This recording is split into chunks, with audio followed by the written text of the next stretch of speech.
এমনকি লোকমান হাকিমের কথাগুলো আল্লাহ কোরআনে উল্লেখ করে দিয়েছেন। লোকমান হাকিম যে বক্তব্য রেখেছেন সেগুলো আল্লাহ কোরআনে উল্লেখ করে দিয়েছেন।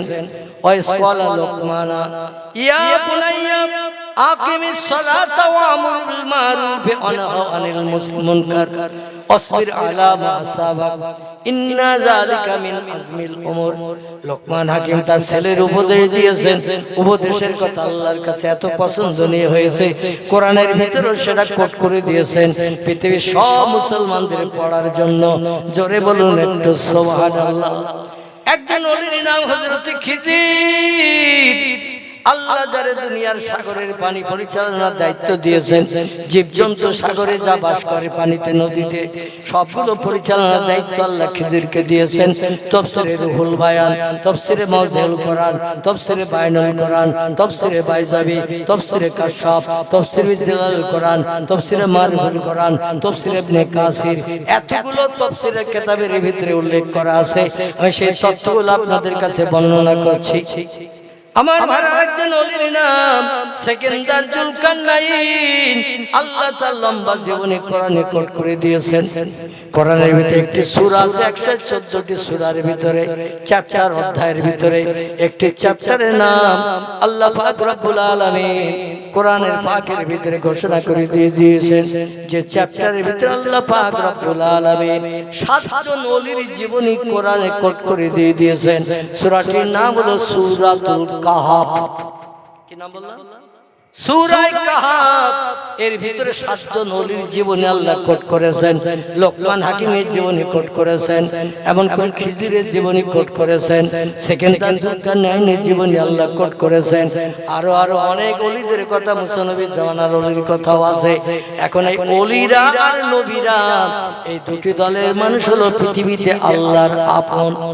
আর আমরা যারা আছি আলেম, হাফেজ, কারি, মুফতি, মসজিদের ইমাম, মুয়াজ্জিন, মুক্তাদি, চাষি, তাঁতি, কামার, কুমোর, সূত্র, ধোপা, নাপিত, ডাক্তার, কবিরাজ, হাকিম, জজ, উকিল, ব্যারিস্টার, বিজ্ঞান, দর্শন, ইঞ্জিনিয়ার, ভূতত্ত্ববিদ, সাহিত্যিক, ঐতিহাসিক, ভৌগোলিক, যত দলের মানুষ পৃথিবীতে আমরা বাস করি, আমরা আল্লাহর কেউ আপন হতে পারিনি।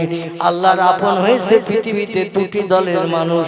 একটি দলের নাম হলো নবী আম্বিয়ার দল, একটি দলের নাম হলো ওলি আউলিয়ার দল।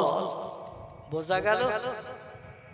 চাষি, তাঁতি, কামার, কুমোর, সূত্র, ধোপা, নাপিত, ডাক্তার, কবিরাজ, হাকিম, জজ, উকিল, ব্যারিস্টার, বিজ্ঞান, দর্শন, ইঞ্জিনিয়ার, ভূতত্ত্ববিদ, সাহিত্যিক, ঐতিহাসিক, ভৌগোলিক, যত দলের মানুষ পৃথিবীতে আছে, কোন দলের মানুষ আল্লাহর আপন হতে পারেনি। আপন হয়েছে দুটি দলের মানুষ। একটি দলের নাম নবী আম্বিয়ার দল। নবী হলো এক বচন, একজনকে বলা হয় নবী, বহুজনকে বলা হয় আম্বিয়া। ওলি বলা হয় একজনকে, বহুজনকে বলা হয় আউলিয়া।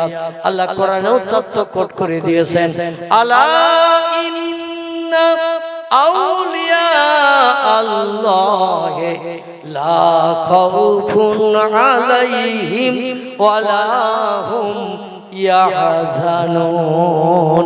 জোরে বলুন একটু আল্লাহু আকবার। আল্লাহ বলছেন হুঁশিয়ার, সাবধান, ডেঞ্জার, ও উম্মতে মুহাম্মাদিরা, তোমাদের জন্য খাতরা আছে, বিপদের আশঙ্কা আছে। ইন্না আউলিয়া আল্লাহ, আমার সঙ্গে যারা দোস্তি করেছে, আমার সঙ্গে যারা বন্ধুত্ব করেছে, আমার যারা আপন ভেবে নিয়েছে, আমি ছাড়া আর কাউকে যারা আপন ভাবেনি, এদের সম্পর্কে যেন কোনো বাজে মন্তব্য করবে না।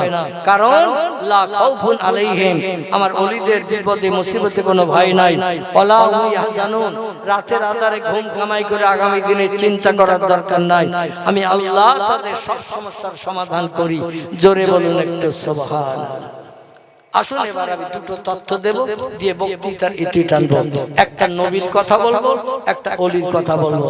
তাই বলে মনে করবেন আমার মাথায় নকশাওয়ালা টুপি আছে বলে, মুখে কম বেশি যা দাড়ি আছে বা হাঁটুর নিচে লম্বা জামা আছে বলে, আমি মাদ্রাসায় পড়াশোনা করেছি বলে আমি আল্লাহর প্রেমিক বান্দা, আল্লাহর আপন, এটা যেন ধারণা করবেন না।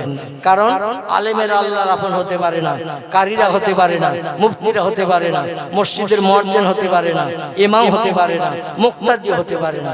আল্লাহর আপন হয় দুটি দল, একটি হলো নবীর দল, একটি হলো অলির দল। প্রথম নবীর কথা বলি, তারপর অলির কথা বলে বক্তৃতার ইতি টানবে ইনশাআল্লাহ। লম্বা সময় আপনাদের দিয়ে কষ্ট দেব। একজন নবীর নাম আপনাদের কাছে বলি, যে 25 জন নবীর নাম আমি আপনাদের কাছে বলেছি। কোরআনের ভিতরে যাদের জীবনী কোট করা রয়েছে, এই নবীদের ভিতরে একজন নবীর নাম হযরতে আইয়ুব আলাইহিস সালাম। কি নাম বললাম? হযরতে আইয়ুব আলাইহিস সালাম আল্লাহ থেকে একটু পরীক্ষা নেয়ার জন্য তার গায়ে কুষ্ঠরোগ ঘা ফাসলা দিয়েছিলেন।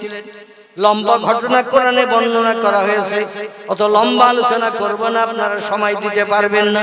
খুব সংক্ষেপ করে বলি, ওনার গায়ে ফোড়া হয়েছে, ফোড়া পেকেছে, রক্ত বুঝবার হচ্ছে। কিন্তু ফোড়া পেকে গেলে, রক্তপুঞ্জ বেরিয়ে গেলে দেখবেন স্বাভাবিক হয়ে যায়। কিন্তু ওনার পাশে আবার ফোড়া হয়, যেখানে ফোড়া পেকে গিয়ে পুজ রক্ত বেরিয়ে গেছে, পাশে আবার 2-5টা মোটা মোটা ফোড়া। আর ফোড়া যখন পেকে যায় তখন দরদ বেশি হয় না কম হয়? ব্যথা বেশি হয় না কম হয়? ব্যথা বেশি হয় না কম হয়?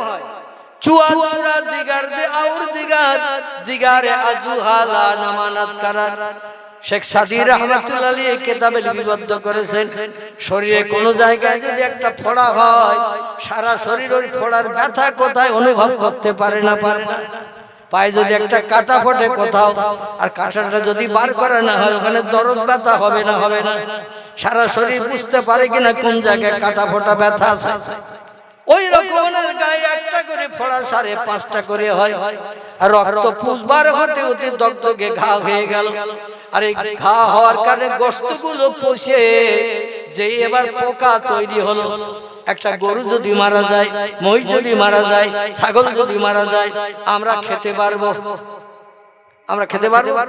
আল্লাহ কোরআন নিষিদ্ধকরণ করেছে, ইন্নামা হারামাল্লাহু আলাইকুমুল মাইতাতা ওয়াদ-দামা ওয়াল লাহমাল খিনজির। আল্লাহ কোরআন নিষিদ্ধকরণ করেছেন, তোমাদের জন্য কিছু জিনিসের গোশত আমি হারাম করে দিয়েছি। হারামা হারাম করেছে, খবরদার ওই পশুর গোশত যেন খাবে না। আল্লাহ বলছেন মরা পশুর গোশত যেন খাবে না, জবাই করার আগে যদি মারা যায়, ওটা মুসলমান তোমাদের জন্য হারাম।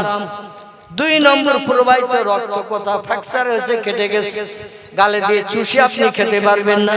দেহের ভিতরে ব্লাডগুলো যখন থাকে তখন পবিত্র, কিন্তু বেরিয়ে গেলে ওটা নাপাক হয়ে যায়। প্রবাহিত রক্ত খেতে পারবে না, কোরআন নিষিদ্ধকরণ করেছে। আল্লাহর কোরআন বলছে আল্লাহ হামাল খিনজির, চতুষ্পদ পশু হালালের ভিতরে একটা পশু আছে, নাম হলো তার শুকর। শুকর দেখতে অবিকল ছাগলের মতো, কিন্তু ওই পশুর গোশত খাওয়া তোমার জন্য হারাম করে দিয়েছি, খবরদার যেন তার ধারে পাশে যাবে না। জোরে বলুন একটু আমিন।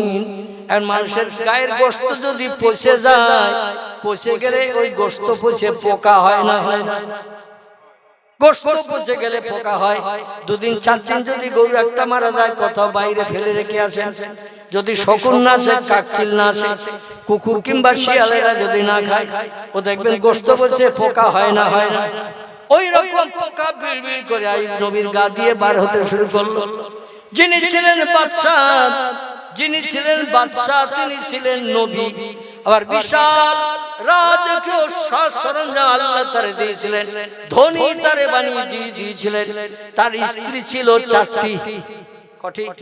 4টি স্ত্রী ছিল। খুব সংক্ষেপ করে বলছি শুনুন। এখন এনার গায়ে যখন গোশত পচে এবার বিড়বিড় করে পোকা বার হতে শুরু করলো, পয়গম্বর আইয়ুব নবী পোকাগুলো ধরে বলছে, আইনা তাযহাবি আইয়ুহাদ-দুদ, এ পোকারা যাচ্ছিস কোথায়? আমার গায়ে এখনো গোশত আছে, চলে গেলে হবে না। যত সময় হাড় না বার হবে, চামড়া গোশত যত সময় থাকবে, চলে গেলে হবে না। আল্লাহ আমার দেখে তোদের খোরাক খাবার রেডি করে রেখেছে, তোরা উনি ধরে ধরে নিয়ে আবার গায়ে লাগিয়ে দিতেন। আমাদের দাঁতের ভিতরে যদি একটু পোকা লাগে, রাতের বেলা যদি পোকায় কামড় দেয়, যন্ত্রণা হয় না? হয়। আর ওনার গা থেকে লম্বা লম্বা পোকাগুলো যখন নেমে যায় গোশত খেয়ে ধরে ধরে আবার গোশতে লাগিয়ে দেয়। মন্ত্রী মহোদয় সবার সৎবর্গ রাজ দরবারে যারা কাজ করে তারা ডেকে বলছেন, বাদশা নামদার, আপনার সারা দেহ তো কুষ্ঠ রোগ ঘা পাতলা হয়ে গেল, আর গোশত পচে পচে পোকা হচ্ছে তাও দেখতে পাচ্ছি, পচা দুর্গন্ধ, গোশত পচা গন্ধ আমরা সহ্য করতে পারি না। আপনি একটা কাজ করতে পারছেন না কেন? বলে কি করব বলো?